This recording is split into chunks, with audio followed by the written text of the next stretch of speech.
marcado para amanhã um dos depoimentos aí mais esperado, talvez, da CPI da Covid, que é o do ex-ministro da Saúde, o Eduardo Pazuello.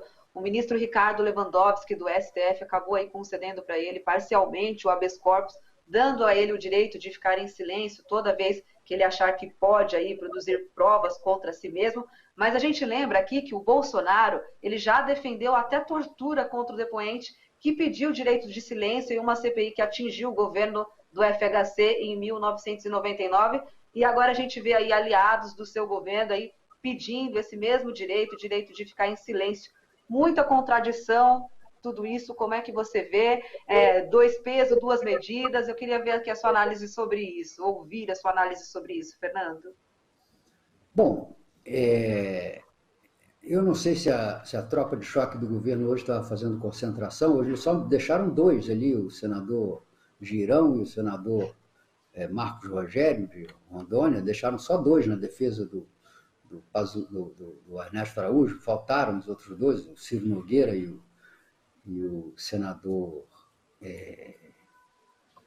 me fugiu o nome dele agora, do Acre, Jorginho Melo. Faltaram a sessão de hoje, pelo menos até agora estavam em falta na sessão de hoje. Então, pode ser que amanhã a tropa de choque reassuma com toda a energia a defesa de Pazuello, e ele vai precisar muito disso. Em primeiro lugar, porque a autorização para que ele permaneça em silêncio, ela é limitada. Ele só pode permanecer em silêncio naquilo que ele considere possa produzir prova contra si mesmo. E, nesse caso, o efeito é automático. Se ele considera que algo pode produzir prova contra a sua atividade, na verdade, quando se cala, ele apenas confirma que há nessas coisas razões para crer que ele teve culpa. Em segundo lugar, porque há questões em que, independente do habeas corpus, ele não pode silenciar, que são os atos praticados como ministro. O poder público, o serviço público, caracteriza, segundo a nossa Constituição, como uma atividade que deve primar pelo respeito ao princípio da publicidade. Então, o Pazuello não pode, por mais que isso possa gerar ilações de que ele cometeu crimes, ele não pode silenciar sobre os atos oficiais, os atos formais dos quais ele participou. Por exemplo, a tratativas e a assinatura do contrato com a Pfizer. Ele não pode deixar de falar sobre isso. E, em terceiro lugar, porque o Pazuello está virando a geni do governo. Quando aparece algum problema que não pode ser admitido, alguma atitude que não pode ser confessada, a solução tem sido empurrar para o Pazuello, como fez hoje o Ernesto Araújo. Quem definiu que vão ser 10% e não 50% as vacinas compradas da Covax? Ah, isso não é comigo, isso é com o Pazuello. Quer dizer, o Pazuello virou o posto Ipiranga do mal. Tudo que tiver de problema, defeito, cumplicidade, atraso, omissão, prevaricação no governo federal vai ser jogado sobre Pazuello. Tá? E isso leva a uma segunda questão. Pazuello é responsável na CPI, em grande parte, pela imagem das Forças Armadas. Ninguém pediu às Forças Armadas que assumissem a gestão do Ministério da Saúde.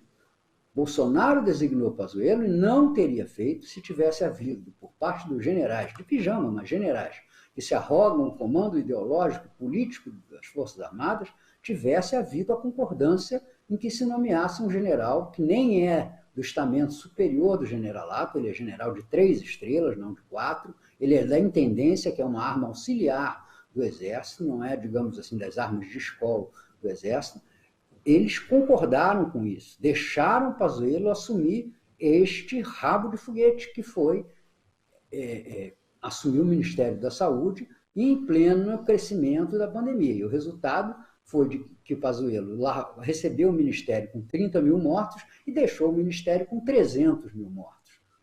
Se fosse uma fábrica que ele tivesse assumido com 30 mil automóveis de produção e deixado com 300 mil automóveis saindo dali no mesmo período, ele seria um gênio. Mas como são pessoas mortas, na verdade, ele é uma palavra que é só parecida.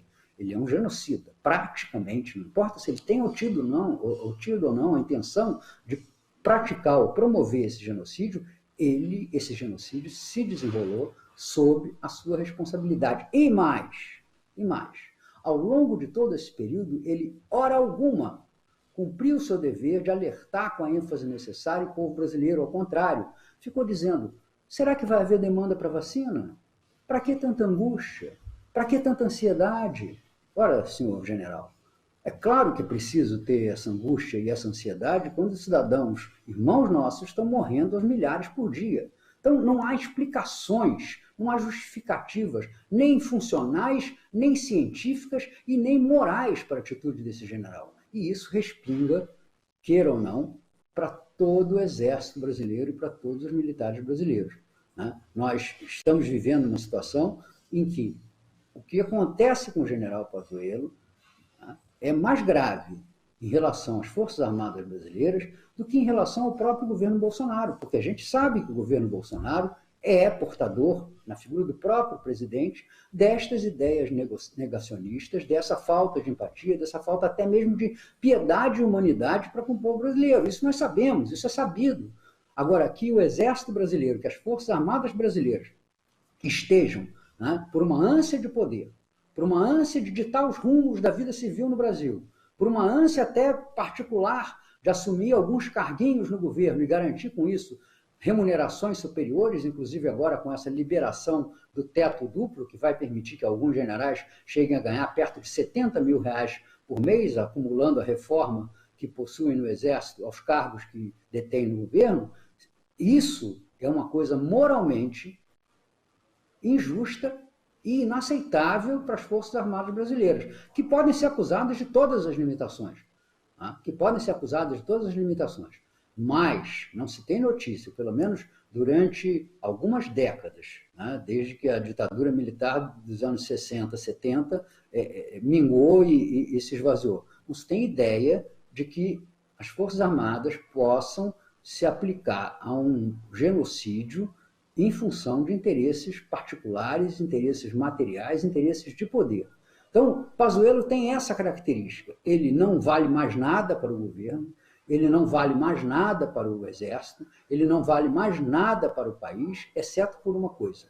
Ele pode ajudar a revelar, e certamente não vai tentar fazê-lo, ele pode ajudar a revelar como é que essa víbora da insanidade, da desumanidade, ela se enrolou no governo, envolveu o governo como um mecanismo paralelo e transformou a administração pública brasileira no executor burocrático de uma ideologia anti-humana, anti-humanitária e anti-saúde. Alguém hoje na CPI disse com muita propriedade que nós tivemos, junto ao presidente da República, um verdadeiro Ministério da Doença, que falava muito mais alto, com muito mais acolhida, do que o Ministério da Saúde. Foi desmontado, desfeito dos seus melhores quadros técnicos e reduzido à posição ridícula em que hoje se encontra, receitando cloroquina contra a opinião da maioria dos médicos lúcidos, se agarrando a um parecer criminoso do Conselho Federal de Medicina e apelando para uma suposta liberdade médica, né, para indicar para as pessoas remédios, ou melhor, drogas que não têm o mínimo efeito curativo, não têm o mínimo efeito preventivo e, eventualmente, pela quantidade imensa de pessoas que seguem esse charlatanismo, grandes possibilidades de levar até a perda de vidas humanas, como nós vimos até poucos dias atrás, naquela maluquice de fazer as pessoas respirarem pó de cloroquina introduzido por uma médica que, francamente, eu não mereço nem me lembrar o nome dela e não gostaria nem de chamá-la de médica, comentar a sua atitude.